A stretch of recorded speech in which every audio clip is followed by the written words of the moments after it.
Brighton in the 80s. It was still intact. It was derelict, but it was an absolutely beautiful 1930s pier.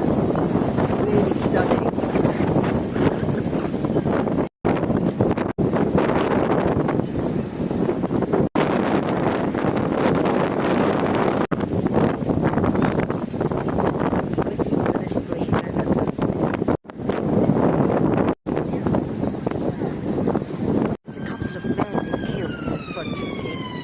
Only in Brighton.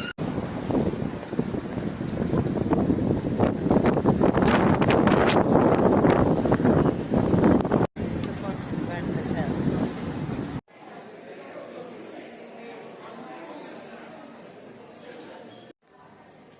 Hello everyone. Today I'm at the Grand Hotel in Brighton.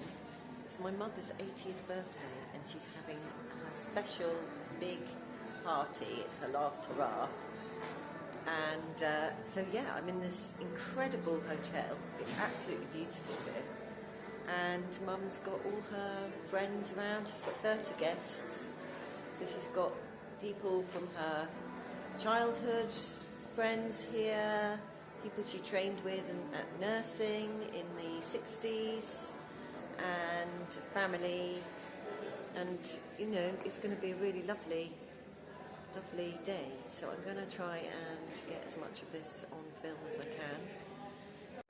Share for posterity, and it's a memory for me and my family. So tell me, Mum, how does it feel to have reached the grand age of 80? No different to when I was 79 and 364 days. Okay. And you're loving life? Oh, absolutely love life, darling. Yes, absolutely love it. Excellent. Full of verve, and just finished a book.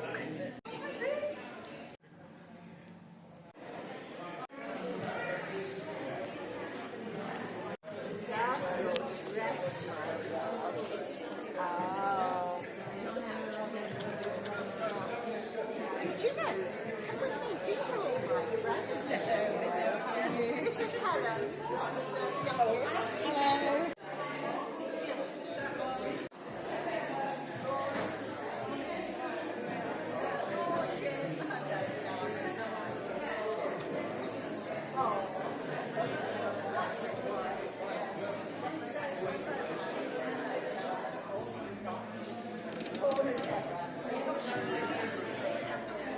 Okay, so yeah, tell me what's going on here.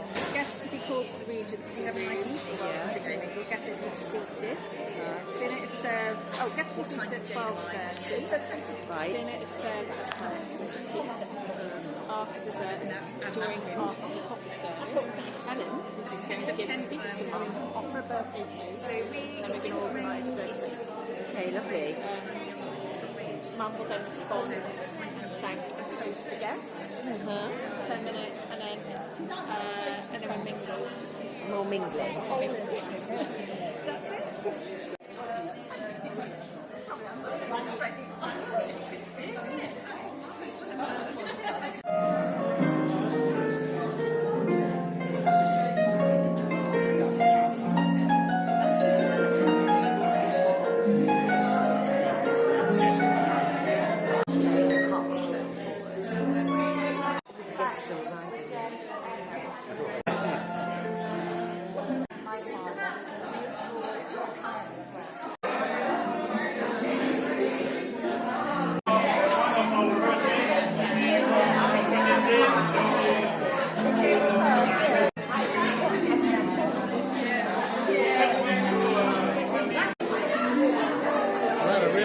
Occasion then.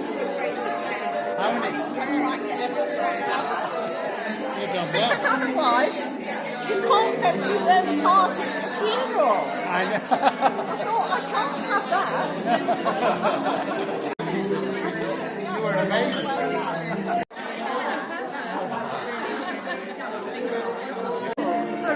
And we haven't changed the bit, have we? Hello, darling. Lovely to see you. Isn't this a lovely occasion? Looking lovely, Angela. Thank you.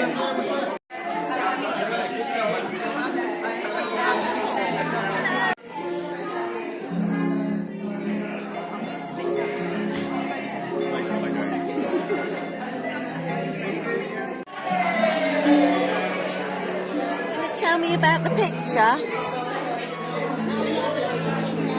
It's a tree. Is this a birdie? Is that a birdie? An owl. Okay. That's another owl. So 2 owls in a tree. How lovely. It's so pretty.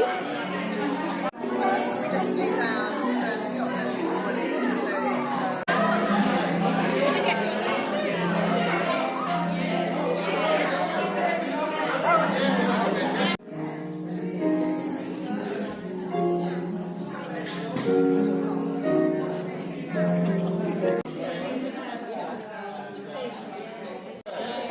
Hello, this is my mother. So here we are. Now tell me, Mum, have you enjoyed your party? Well, it's not finished yet, but yes, I am enjoying it very much indeed. Oh, good. And tell me all about how you organised it. Right, okay, well last year, after my birthday, 79th birthday, I got in touch with the brand, and they said, well actually, we can't do anything until after the 1st of January, don't start booking. So off I went, about February time, March I had an interview, a lovely lady called Emmanuel, and then it went from there. Excellent. And here we all are. And here we all are. Thank you so much. I'm having such a lovely time. Oh good, that's so good.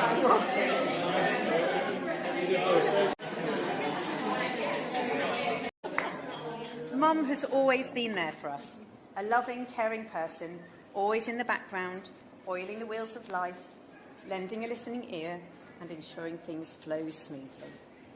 Mum has always been an amazing problem solver, and her sharp mind has a way with difficult conundrums. She's navigated a nursing career, built a successful and enduring business, as well as having a penchant for house renovation and an inordinately high tolerance level for building works. Super sleuth extraordinaire Jenny enjoys a challenge. Birthday to you. Happy birthday to you. Happy birthday, dear Jenny. Happy birthday to you. Oh, I bet you're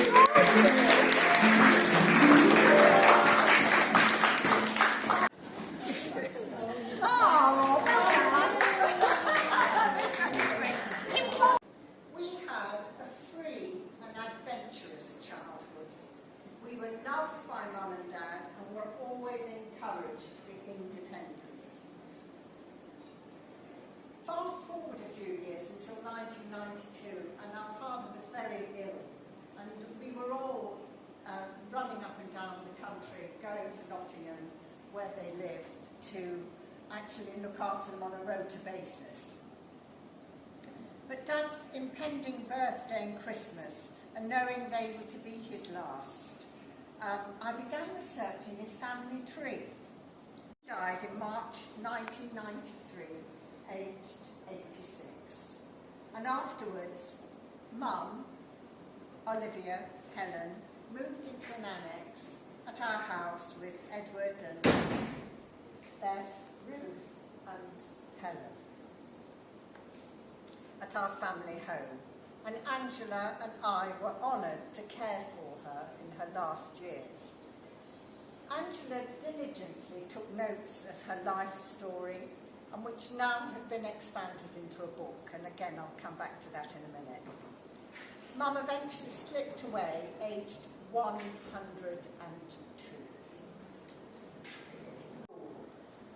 Much to the annoyance of my parents, without any qualifications whatsoever, refusing to do my equivalent of GCSEs. Rebel, God. Anyway, I started my working life in a solicitor's office as a receptionist and clerk, and began nurse training then after that in August 1962. Now in our training school, I'm sure you ladies here remember, girls, I'm going to call you girls, that it was our preliminary training school. We were there sort of every day for 3 months. And at break times, we would all meet in the basement. Do you remember? Yeah. And I so remember that's where we struck up a friendship. And over the years, as we faded in and out of people's lives, as people do, 14 of us met 2 years ago after 60 years. And Judith, Barbara, Margaret and Penny are here today, and I want to thank you for your love, support throughout the years. Yeah. So after my nurse training in Nottingham with my lovely colleagues here, and God, didn't we have a good time? Oh God, I could come in another half an hour. Don't. But after a spell of private nursing in London, I then trained as a midwife in Liverpool, and I delivered babies around the Docklands of Liverpool amid the grinding poverty, post-war craters and prefabs of a brutally depressed city. It was here, I think to liven the environment, that I thought of the idea of driving to Kathmandu in Nepal. So I organised a group of friends, we're talking about 1967, found some sponsorship, and we set off on a 4-month adventure. We actually never made it to Kathmandu, but I was nearly kidnapped in the Khyber Pass. And I have to tell you, it's the showstopper at dinner parties. And because by then I actually was so thin, when I became ill and was taken to the hospital, they admitted me to a men's ward of a public hospital in Delhi because they thought I was a boy. There's a whole story around that too, but I don't have the time. Anyway, I arrived home weighing 6 stone, 10 pounds. So after that I had a series of nursing posts, and I ended up in Emsworth living near Angela. And I attended Southampton University to study health visiting. I met Edward, a local farmer, and then after we married, I discovered somehow that I had a penchant for business, and I turned the farm gate sales into an established farm shop, and later organised the administration when the redundant farm buildings were converted. Anyway, we had 3 beautiful daughters. Oops, I take that out to my own one. Ruth, Beth, and Helen, who have now been joined and enhanced with Helen's husband Jim. It's not always been an easy ride, it never is it, bringing up children? But each of you has brought colour, like an ever-turning kaleidoscope, exciting and brilliant, never dull. You are 3 strong, independent women, and I could not be prouder of each of you. Thank you. Thank you so much. Who chose the most beautiful rainbow dress to wear today, especially. Thank you, darling. For help and support, but he was one of, the first COVID victims.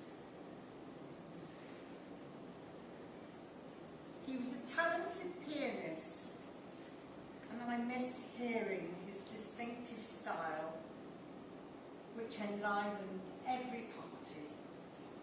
And Angela, my wonderful, enigmatic, I knew I'd stumble over that word, sister, a constant rock in my life, having listened to my woes and helped me through this seemingly unsurmountable. Thank you for your help and constant support and kindness. Was Ernestine Williams, Samantha's here, and her grandmother Ernestine was born in 1899. Kerry's grandfather was Leslie Williams, who was born in 1908, and our dad, Alexander, was born in 1906. So I think that that's quite interesting that we've got all the grandchildren of these siblings that were born at the end of the 19th and the beginning of the 20th century. So Jackie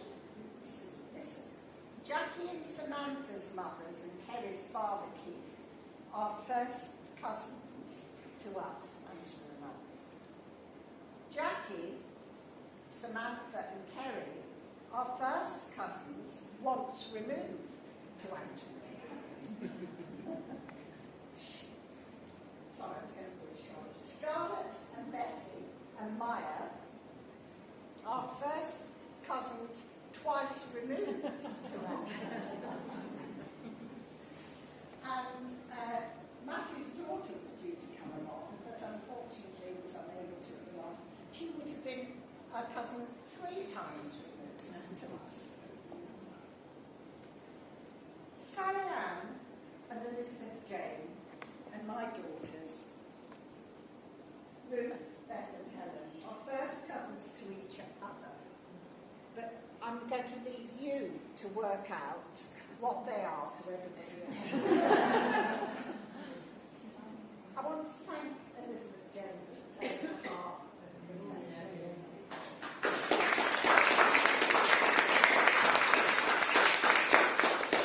She drove all the way from Devon to do that, and I really appreciate it.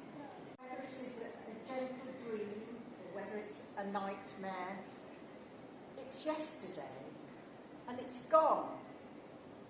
But you can use that knowledge to gain help to help you to live today right. So have a good day today and make every minute spread sparkle. So I offer to each of you a toast. Thank you.